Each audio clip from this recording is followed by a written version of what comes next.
பெற்றோர்களுக்கு சொல்ல வேண்டியது என்னன்னா, எப்படி அவங்களுக்கு டைம் சரியில்லை அவங்க நினைக்கிறாங்களோ அதே போல் குழந்தைகளும் டைம் சரியில்லை. அப்போ எனக்கு வேலையை எனக்கு விட்டு போயிடுச்சு, எனக்கு சம்பளம் கிடைக்கல அப்படின்ற போது அவர் என்ன சொல்றாரு, எனக்கு இப்போ நேரம் சரியில்லை, நான் ஒரு ஜோசியரை போய் பார்க்கணும், நான் ஒரு பரிகாரம் பண்ணணும் அப்படின்னு நினைக்கிறேன்.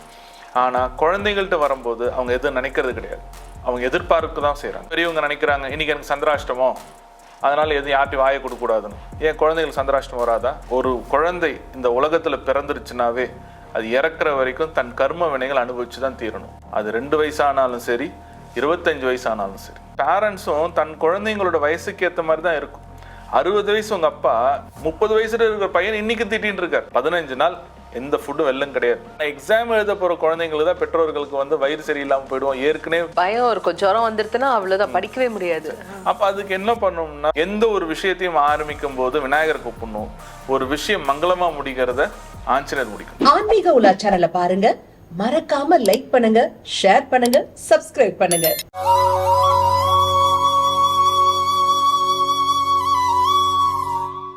ஆன்மீக உலா அன்பு நேயர்களுக்கு இனிய வணக்கம். நம்ம என்னதான் பிள்ளைங்களை போட்டு படி படி படின்னு சொன்னாலும் கூட பிள்ளைங்க புக்கு பக்கம் திரும்பவே மாட்டேங்குது, புக்கை கையில எடுக்கவே மாட்டேங்குது. என்னதாங்க பண்றது? இதற்கு தெளிவான பரிகார வழிபாட்டு முறைகளை நமக்கு சொல்வதற்காகவே, நம்ம எல்லா பிள்ளைங்களும் நல்லா படிச்சு நல்ல மார்க் எடுக்க செய்வதற்காகவே நம்ம அரங்கிற்கு வருகை தந்திருக்காரு பொற்கோவில் திரு சரவணன் அவர்கள். வாங்க நேயர்களே, சார் சந்திப்போம். வணக்கம் சார். ஓம் ஞான ரூபாய வித்மகே சக்தி அம்சாய தீமகி தன்னோ சக்தி அம்மா பிரச்சோதயாத். சார், எல்லா பெற்றோர்களும் எவ்வளவு கஷ்டப்பட்டாவது நம்ம பிள்ளைங்களை நல்ல ஸ்கூல்ல சேர்த்து நல்ல மார்க் வாங்கி அவங்க லைஃப் நல்லா இருக்கணும் அப்படிங்கிற ஒரு ஆசை, கனவு, லட்சியம் இருக்கும் இல்லைங்களா? அதற்காக நம்ம சைட்ல இருந்து எவ்வளவுதான் நம்ம சப்போர்ட் பண்ணாலும் கூட பிள்ளைங்க படிக்கணும் இல்லைங்களா? படிச்சாதானே மார்க் வரும், எக்ஸாம்ல போய் நல்லா எழுத முடியும். படின்னு சொன்னா கூட பிள்ளைங்களுக்கு கோவம் தான் வருதே தவிர புக்கை எடுக்கவே மாட்டேன்றாங்க, புக்கு பக்கம் திரும்பி கூட பார்க்க மாட்டேன்றாங்க. சார், என்னதான் பண்றது சார்? பெற்றோர்களுக்கு சொல்ல வேண்டியது என்னன்னா, எப்படி அவங்களுக்கு டைம் சரியில்லை அவங்க நினைக்கிறாங்களோ அதே போல் குழந்தைகளும் டைம் சரியில்லை. ஆனா எக்ஸாம் லைஃப் அப்படிங்கிறது போயிடுச்சுன்னா என்ன பண்ண முடியும்? கரெக்ட் தான், நீ கேட்குற கேள்வி கரெக்டு தாங்க. குழந்தையோட அத்தியாவசியம் என்ன? படிக்கிற வேலை தான். ஆமா, அது. ஆனா பெற்றோரோட அத்தியாவசியம் என்னது? வேலைக்கு போற வேலை. இப்போ ஒரு அப்பா இருக்காரு, ஐடியில் இருக்காரு, திடீர்னு வேலையை விட்டு நிறுத்திட்டாங்கன்னா அப்போ அவர் எங்க போவார்? அவரோட அம்சம் தொழில். அப்போ எனக்கு வேலையை எனக்கு விட்டு போயிடுச்சு, எனக்கு சம்பளம் கிடைக்கல அப்படின்ற போது அவர் என்ன சொல்றாரு, எனக்கு இப்போ நேரம் சரியில்லை, நான் ஒரு ஜோசியரை போய் பார்க்கணும், நான் ஒரு பரிகாரம் பண்ணணும் அப்படின்னு நினைக்கிறேன். ஆனால் குழந்தைங்கள்ட்ட வரும்போது அவங்க எதுவும் நினைக்கிறது கிடையாது, அவங்க எதிர்பார்ப்பு தான் செய்கிறாங்க. அந்த குழந்தைங்களுக்கும் நேரம் காலம் ஒன்று இருக்குன்னு நினைக்க ஆரம்பிச்சிட்டாங்கன்னா அந்த குழந்தைங்களை ஹேண்டில் பண்ணுறது ஈஸியாக இருக்கும். எப்படி ஒரு பெரியவங்க நினைக்கிறாங்க இன்னைக்கு எனக்கு சந்திராஷ்டமோ, அதனால எதுவும் யார்ட்டையும் வாயை கொடுக்கக்கூடாதுன்னு. ஏன் குழந்தைகளுக்கு சந்திராஷ்டம் வராதா? பசங்களுக்கும் ஒரு சந்திராஷ்டம் வரும், அவங்களுக்கும் ஒரு ராசி நட்சத்திரம் இருக்குல்ல, அவங்களுக்கும் சந்திராஷ்டமம் வரும், அவங்களுக்கும் தசாகள் வரும். இவங்களுக்கு மட்டும்தான், பெரியவங்களுக்கு மட்டும்தான் எனக்கு கெட்ட தசை, சனி தசை ஸ்டார்ட் ஆகுது. பெரியவங்களுக்கும் 7.5 சனி நடக்குது, பசங்களுக்கும் குழந்தைங்களுக்கு 7.5 சனி நடக்குது, பிறக்கிற குழந்தைக்கு 7.5 சனி நடக்குது. இப்படிப்பட்ட இருக்கிற விஷயத்துல பெற்றோர்கள் என்ன நினைக்கிறாங்கன்னா, உன் வேலை என்ன? படிக்கிற வேலை மட்டும்தான் அப்படின்னு கட்டாயப்படுத்துறதுனால தான் அவங்களுக்கும் ஒரு வாழ்க்கை இருக்குன்னு பெற்றோர்கள் நினைக்க மாட்டேன்றாங்க. முதல்ல இதை அவங்க மாற்றணும். இப்போ எந்த பசங்களா இருந்தாலும் பெற்றோர்கள் நம்ம நீ மார்க் எடுக்கணும், நீ 10th மார்க் எடுக்கணும், +2 மார்க் எடுக்கணும், காலேஜ் போகணும் அப்படின்னு நம்ம சொல்றோம். ஏன் அதே பெற்றோர்கள் தான் நான் கஷ்டப்பட்டுட்டு இருக்கேன், என் ஆஃபீஸ் இன்க்ரிமெண்ட் கொடுக்கணும், என்னை மதிக்கணும், எனக்கு ரெஸ்பெக்ட் வேணும். இப்போ அதே வீட்டில் இருக்கிற அம்மாக்கள் எடுத்துங்க, என்னை யாரும் மதிக்கவே மாட்டேன்றாங்க, எல்லாரும் என்னை திட்டுறாங்க, நம்ம எப்படி சொல்றது, இவ்வளோ நாளாக நான் உழைக்கிறேன், என்ன ஒரு ரெஸ்ட் கொடுக்க மாட்டேன்றாங்க, இப்படி அவங்க நினைக்கிறாங்கல்ல. Correct sir. ஆனா நாங்க தான் கஷ்டப்படுறோம், நீயாவது நல்லா இரு ராஜா அப்படின்னு தானே சார் நாங்க இவ்வளவு சொல்றோம் பிள்ளைங்களை. உங்களுக்கு எப்படி நேரங்காலம் அந்த வயசுல ஒரு பாதிப்பு இருக்கோ அதே போல இந்த வயசுல அந்த நேரங்காலம் பாதிப்பு உண்டு. அதை யாராலையும் மாற்ற முடியாது. ஒரு குழந்தை இந்த உலகத்துல பிறந்துருச்சுனாவே அது இறக்குற வரைக்கும் தன் கர்ம வினைகள் அனுபவிச்சு தான் தீரணும். அது 2 வயசானாலும் சரி, 25 வயசானாலும் சரி. யாருக்குமே அந்த கர்மாவை விட்டு எக்ஸப்ஷன்ஸ் அப்படின்னு கிடையாது.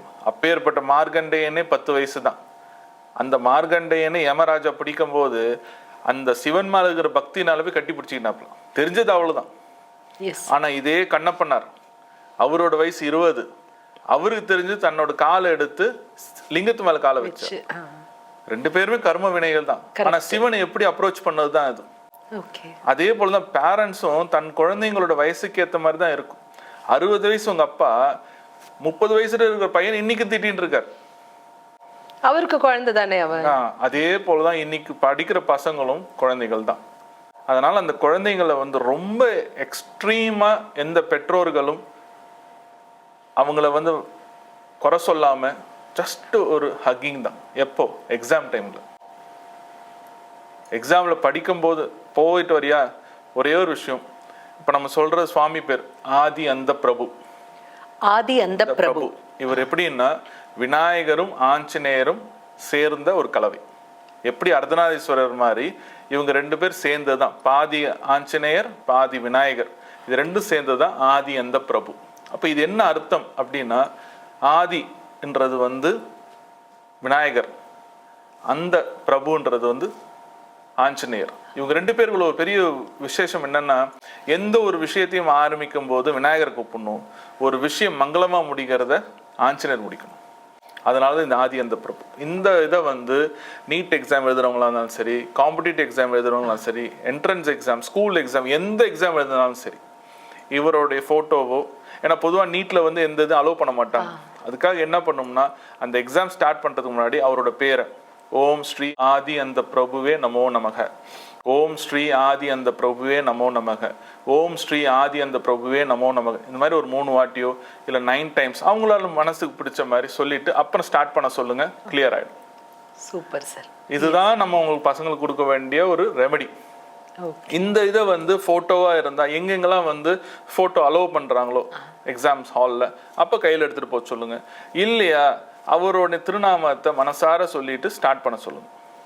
எக்ஸாம்ல நல்லபடியா வருவாங்க. இது வந்து பெற்றோர்கள் செஞ்சா போதும். அப்ப இந்த ஆதி அந்த பிரபு எங்க இருக்காருன்னா, நம்ம அடையாறுல மத்திய கைலாஸ்ல ஒரு சன்னதியில இருக்காரு. இப்ப சென்னையில இருக்கிறவங்க இங்க போகலாம்.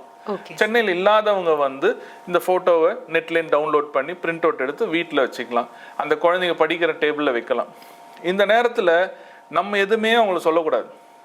அப்படி மார்க் வந்துருமா அப்படின்னா மார்க் வரும். அவனுக்கு தலையெழுத்துக்கு ஏற்றவன் மார்க் வரும். அப்போ அந்த தலையெழுத்தை தெய்வத்தோட அனுகிரகத்தினால எப்படி மார்க்கண்டேயர் சிவனை பிடிச்சு யம தர்மராஜனையே கொண்டு போகாத அளவுக்கு அந்த இது இருந்ததோ, நம்ம வந்து பெற்றோர்களாக இருந்து இதை மட்டும் அவங்களுக்கு செஞ்சோம்னா அது ஆதி அந்த பிரபு வந்து அவங்களுக்கு காப்பாற்றும்.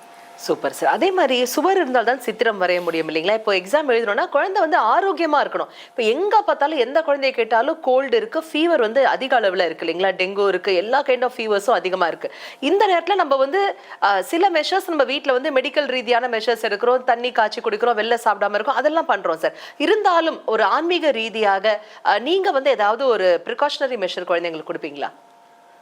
எல்லாமே வந்து ப்ராக்டிக்கல் மெஷர்ஸ்ன்னு பார்க்கும்போது வீட்டில் பேசிக்கான விஷயங்கள் தான். சுடு தண்ணி குடிக்கணும், ஆரோக்கியமாக சாப்பிட்ணும். குழந்தைங்களுக்கு வந்து இந்த ஒரு காலகட்டத்தில் வந்து ரொம்ப அதிகமான ஸ்பைசி ஃபுட்டு கொடுக்கக்கூடாது. பர்டிகுலராக எந்த குழந்தைங்களுக்கும் ஜங்க் ஃபுட் கொடுக்காதீங்க, ஃபாஸ்ட் ஃபுட் கொடுக்காதீங்க. அதை தானே சார் கேட்குதுங்க. அதுதான் கேட்குறாங்கன்னா அப்போ அவங்களுக்கு வந்து என்ன அர்த்தம்னா, எல்லா நாளும் பொதுவான நாள் தான் நினச்சிட்டு இருக்காங்க. அந்த இம்பார்ட்டன்ஸாக தெரியாது. அது நம்ம தான் ரெஸ்ட்ரிக்ஷன்ஸ் பண்ணணும். அப்போ அவங்களுக்கு தேவையான ஸ்ட்ரிக்ட் ரூல் இது வந்து it's a command. Okay, it's not a love. இந்த லவ்லாம் இந்த ஒரு கமாண்ட், அவ்வளோதான். 15 நாள் எந்த ஃபுட்டும் வெல்லம் கிடையாது. கரெக்ட். அப்படின்னு கமாண்டாக வச்சிருந்தாதான் அந்த 15 நாள் ஸ்ட்ரிக்ட் டிசிப்ளினாக இருப்பாங்க. அது அந்த 15 நாள் மட்டும்தான். சரிங்களா? அப்படி இருக்கும்போது எக்காரணத்தை கொண்டு அவங்களுக்கு வந்து எந்த ஒரு உபாதைகள் இல்லாமல் நல்லா எக்ஸாம் எழுதுவாங்க. மற்றபடி மற்ற பசங்களுக்கெல்லாம் உபாதைகள் வருதுன்னா அது ஒரு டென்ஷன் இருக்காது. ஆனால் எக்ஸாம் எழுத போகிற குழந்தைங்களுக்கு தான் பெற்றோர்களுக்கு வந்து வயிறு சரியில்லாமல் போயிடுவோம். ஏற்கனவே பயம் இருக்கும், ஜுரம் வந்துருச்சுன்னா அவ்வளோதான், படிக்கவே முடியாது. அப்போ அதுக்கு என்ன பண்ணணும்னா, பேசிக்காக வந்து எல்லா ப்ராக்டிக்கல் மெஷர்ஸும் இது பண்ணிட்டு அந்த குழந்தை நல்ல ஆரோக்கியமாக இருக்குன்றதுக்காக வீட்டிலே வந்து என்ன பண்ணணும்னா, அவங்க வீட்டு குலதெய்வத்துக்கு அந்த எக்ஸாம் முடிகிற வரைக்கும் அந்த அம்மாவோ அப்பாவோ அவங்களோட குலதெய்வத்துக்கோ இஷ்ட தெய்வத்துக்கோ ஒரு விளக்கு மட்டும் ஏற்றி வச்சுட்டு வந்தால் போ. அந்த தீபம், அந்த தீபத்தை ஏற்றும் போது அது நல்லாயிருக்கு. இப்போ வந்து நான் வேறு மதம், நான் எப்படி பண்ணுறது அப்படின்னா, உங்களுக்கு எங்கெங்கெல்லாம் வந்து அந்த விளக்கு ஏற்ற முடியுமோ, இப்போ கிறிஸ்டியன்ஸாக இருந்தால் கேண்டில் ஏற்றலாம், முஸ்லீம்ஸாக இருந்தால் போய் சூரிய பகவானை நமஸ்காரம் பண்ணிக்கோங்க, அதுவும் ஒளி தான். கரெக்ட். சரிங்களா? இந்த மாதிரி என் பையன் எக்ஸாம் எழுதுறான். எல்லா பெற்றோர்களும் எந்த மதமாக இருந்தாலும் சரி, எல்லா பெற்றோரும் தன் குழந்தைகள் மார்க் எடுக்கணும் தான் எதிர்பார்ப்பாங்க. ஆனால் நம்மளால் முடிஞ்சது அந்த தீபமாகவோ ஒளி ரூபமாகவோ அவங்கவுங்களுக்கு தேவையான விஷயங்களை அந்த முறையில் செஞ்சு தன் குழந்தைங்களை வந்து பாதுகாக்க வேண்டியது அவங்களோட வேலை. வர மாதிரி விளக்கம் கொடுத்தீங்க சார். நாங்க எல்லாருமே என்ன பண்றது, ஏதாவது பரிகாரம் இருக்குமா, இந்த கோயில் போகணுமா அந்த கோயிலுக்கு போகணுமா நீங்க சொல்லுவீங்களோன்னு பார்த்தோம். ஆனா ரொம்ப சிம்பிளா தீபம் ஏத்தி வைங்க, முடியலனாக்க போய் சூரிய பகவானை கையெடுத்து கும்பிட்டுட்டு வாங்க, அதுவே ஒரு மிகப்பெரிய பாதுகாப்பு வளையமாக இருக்கும் அப்படின்னு சொன்னீங்க சார். அற்புதமான விளக்கங்கள் எங்களுக்காகவே கொடுத்தீங்க. இதுல இன்னொரு குட்டி சந்தேகம் என்னன்னாக்க, பிள்ளைங்க பாத்தீங்கன்னாக்கா படிக்க மாட்டேன்றாங்க அப்படின்னு சொல்லிட்டோம். ஆனா அதற்கு முக்கிய காரணியாக இருப்பது டிவி பாக்குறது, லேப்டாப் பாக்குறது, முக்கியமா மொபைல் போன்ஸ் எடுத்து வச்சு அதுல விளையாடிட்டே இருக்கிறது சார். இதுல இருந்து எங்க பிள்ளைங்களை எப்படி சார் வெளில கொண்டு வருது? இதற்கான விளக்கத்தை நீங்க அடுத்த எபிசோட்ல எங்களுக்காகவே பகிர்ந்துக்கணும் சார். கோடான கோடி அன்பு நெஞ்சங்கள் அனைவர் சார்பாகவும் மனமார்ந்த நன்றிகள். என்னங்க, நம்ம பிள்ளைங்க எல்லாம் படிக்கலன்னு சொல்றோங்க. ஆனா அந்த டீவியேஷன் அப்படின்னு ஒரு விஷயம் வருது இல்ல, எதனால வருது? மொபைல் போன் வச்சு விளையாடிட்டே இருக்காங்க, படம் பாக்குறாங்க, லேப்டாப் பாக்குறாங்க, டிவி பாக்குறாங்க, மூவி பாக்குறாங்க இல்லையா? இது எல்லாத்தையும் நம்மால கட்டுப்படுத்த முடியலைங்க. ஆனா இதை கட்டுப்படுத்தக்கூடிய மெஷர் அப்படின்னு ஏதாவது ஒரு விஷயம் இருக்கா? அதற்கு ஏதாவது பரிகாரம் இருக்கா? இது குறித்த நிறைய விளக்கத்தை அடுத்த எபிசோட்ல சார் கிட்ட கேட்டு நம்ம எல்லாரும் தெரிஞ்சுக்கலாம். அது வரைக்கும் என்னங்க, எங்கேயும் போயிடாதீங்க. மறக்காம நம்ம ஆன்மீக உலா யூடியூப் சேனலை லைக் பண்ணுங்க, ஷேர் பண்ணுங்க, சப்ஸ்கிரைப் பண்ணுங்க, பெல் பட்டனை கிளிக் பண்ணுங்க. மீண்டும் சந்திப்போம். அதுவரை நன்றி, வணக்கம்.